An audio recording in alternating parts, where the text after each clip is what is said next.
Hello दोस्तों, कैसे हैं आप सभी गाइस। मेरे चैनल को सब्सक्राइब करके मेरे 100 के सब्सक्राइबर्स को कंप्लीट करा दीजिए, जिसमें सिर्फ 1300 सब्सक्राइबर्स बचे हुए हैं। और वीडियो को एंड तक जरूर देखिएगा क्योंकि वीडियो बहुत ही ज्यादा इंटरेस्टिंग होने वाली है। जैसा कि लास्ट एपिसोड में हमने देखा था कि एलेक्स ने ल्यूक का बदला लेने के लिए यू किंगजी को मार दिया था, जिसके चलते यू फैन उसे पकड़ने की कोशिश करता है। अब कहानी की शुरुआत होती है जब यू फैन ने एलेक्स को अपनी रिंग फॉर्मेशन में कैद कर लिया था और साथ ही यू फैन बोलता है कि तुम्हें इतनी मेहनत करने की कोई जरूरत नहीं है, अब तुम मेरे हाथों से बचकर नहीं निकल सकते हो। अब अच्छा यही हुआ कि तुम चुपचाप अपने हथियार डाल दो। अब यू फैन का रिंग फॉर्मेशन सच में बहुत ही ज्यादा स्ट्रांग था क्योंकि एलेक्स कोशिश करने के बाद भी उससे खुद को आजाद नहीं कर पा रहा था। अब यू फैन एलेक्स को अपनी ओर खींचना शुरू कर देता है, मगर तभी वहां पर ऊपर एक फॉर्मेशन बन जाता है जो एलेक्स को घेर लेता है और उसी फॉर्मेशन की मदद से एलेक्स खुद को आजाद करने में कामयाब हो गया था। अब यह देखकर यू फैन बिल्कुल शॉक रह गया था।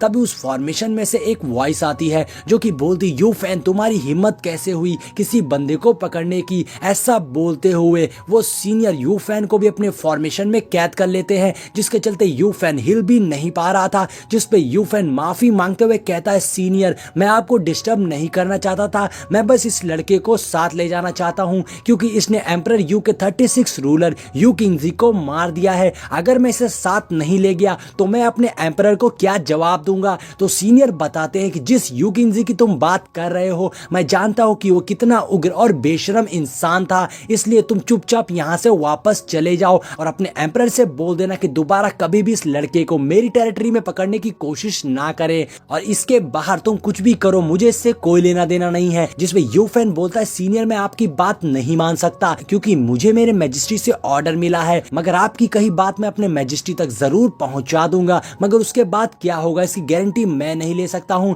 जिसपे सीनियर बस यू फैन को ये मैसेज एम्पर यू तक पहुंचाने को कहते हैं, जिसके बाद यू फैन वहां से चला जाता है। ऑफिस सीनियर एलेक्स को अपने मूनलाइट स्टार पर एज अ गेस्ट बुलाते हैं, जिसके बाद एलेक्स मूनलाइट स्टार पहुंच जाता है जो कि बहुत ही खूबसूरत जगह थी और वहां पर एलेक्स का स्वागत करने के लिए सीनियर का फोर्थ डिसिपल सोंगशी आता है, जो एलेक्स को अपने साथ चलने को कहता है जहां सीनियर एलेक्स का वेट कर रहे थे। जिसपे एलेक्स सोंगशी से अपने मास्टर का नाम पूछता है, मगर शॉन्क्सी बताने का मना कर देता है और बोलता है कि जब आप मास्टर से मिलेंगे तो आप खुद जान जाएंगे। अब एलेक्स भी उसके पीछे जाने लग गया था और उसी वक्त एलेक्स अपनी विजन आई की मदद से शॉन्क्सी की कल्टीवेशन लेवल को चेक करता है जो कि 7th लेवल के इमॉर्टल एम्परर की रैंक पर था। और फिर हम देखते हैं कि एलेक्स शॉन्क्सी के साथ चलते हुए उसी प्लेस पर पहुंच गया था जहां बांसुरी वाले मास्टर एलेक्स का वेट करते हुए बांसुरी बजा रहे थे। सबसे पहले तो एलेक्स मास्टर को देखकर उन्हें अपनी हेल्प करने के लिए थैंक यू बोलता है, लेकिन यहाँ पर मास्टर एलेक्स से पूछते हैं कि तुम्हें कैसे पता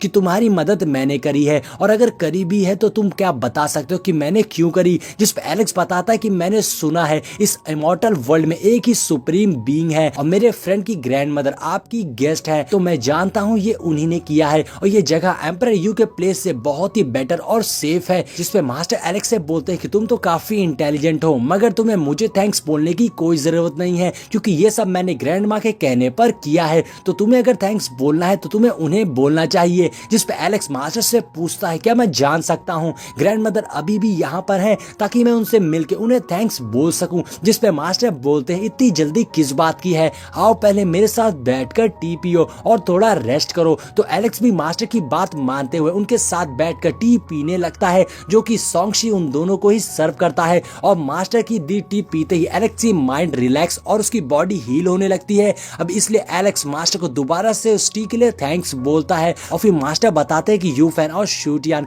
दोनों ही बहुत ही खतरनाक है और उन दोनों ने जिस एरिया पे कब्जा कर रखा है वो इस इमॉर्टल वर्ल्ड का 50% एरिया है और दूसरा ब्लड डीमन वर्ल्ड का रूलर है और इस इमॉर्टल वर्ल्ड में उन्हें उकसाना बहुत ही खतरनाक है और वो सब तुम्हारे पीछे हैं। अगर तुम उनसे सेफली बिना किसी डैमेज के बचकर निकल गए तो ये सच में बहुत ही अमेजिंग होगा। तो एलेक्स कहता है, यू फैन से फाइट करते वक्त मैंने आपकी पावर्स को देखा था, तब मुझे एहसास हुआ कि मेरे जैसे यंगर जनरेशन की पावर्स अभी बहुत कम है। मैं लकी था जो मैं वहां से बचकर निकल गया और इसके लिए एलेक्स सीनियर को एक बार फिर शुक्रिया कहता है, जिस पर वो सीनियर हंसने लगते हैं और कहते हैं इसकी कोई जरूरत नहीं है। तो और साथ ही बताते हैं कि आज मैं अपने कुछ पुराने दोस्तों से मिलने जा रहा हूँ, क्या तुम मेरे साथ चलने में इंटरेस्टेड हो। तो एलेक्स भी राजी हो जाता है सीनियर के साथ जाने के लिए। और अब नेक्स्ट सीन में हम देखते हैं कि एलेक्स सीनियर के साथ एक प्लेस पर जाता है जहां सीनियर अपने दो दोस्तों से मिलने आए थे। और यहाँ हम दो मास्टर्स को देखते हैं जिसमें एक लड़की थी और एक ओल्ड मैन थे, और वो दोनों ही वहां बैठकर गेम खेल रहे थे। तभी वहां सीनियर के साथ एलेक्स आ जाता है, लेकिन जैसे ही एलेक्स आगे बढ़ता है तो उससे महसूस होता है कि दरअसल वहां पर एक डोमेन है, और उसे देखकर एलेक्स काफी हैरान हो गया था। अब एलेक्स मन में कहता है एम्परर यू और शुटियान के बारे में सोचो, वो 8 लेवल के इमॉर्टल एम्परर और डेविल एम्परर के रूप में भले ही हैं, लेकिन वो दोनों मेरे सामने बैठे इन दोनों जितने बेहतर नहीं है, लेकिन मुझे लगता है कि इनमें ज्यादा डिफरेंस भी नहीं होगा। मैंने एक बार उनका डट के मुकाबला किया था। अब यहाँ हम देखते हैं कि वो दोनों ही मास्टर सिर्फ चेस ही नहीं खेल रहे थे, बल्कि एक तरीके से वो अपना माइंड गेम खेल रहे थे, एक दूसरे को एक अलग ही स्पेस में डिवाइन बीस्ट से फाइट कर रहे थे। और तभी सीनियर उन दोनों ही मास्टर्स के पास आकर उन्हें माफी मांगते हुए कहते हैं, मैं देर से आने के लिए माफी चाहता हूँ। जिसपे वो ओल्ड मैन जिसका नाम आओ था वो कहता है इस बार तो कोई बात नहीं, लेकिन अगली बार जब तुम आना तो थोड़ा सा ध्यान रखना। तभी वो लेडी उठकर सीनियर के पास आती है और कहती है कि तुम बिल्कुल सही टाइम पर आए हो, तुम मेरे गेम की विटनेस बनो, आओ देखिए कि क्या ये ओल्ड मैन हार गया है। अब सीनियर गेम देखकर कहता है ब्रदर आओ, तुमने तो सच में डेड मूव चला है, अब तुम्हारे पास कोई चांस नहीं बचा है जीतने का। जिस पर मास्टर राव कहते हैं कि तुम्हारे पास कोई मूव नहीं, इसका मतलब ये नहीं कि मेरे पास भी कोई मूव नहीं है,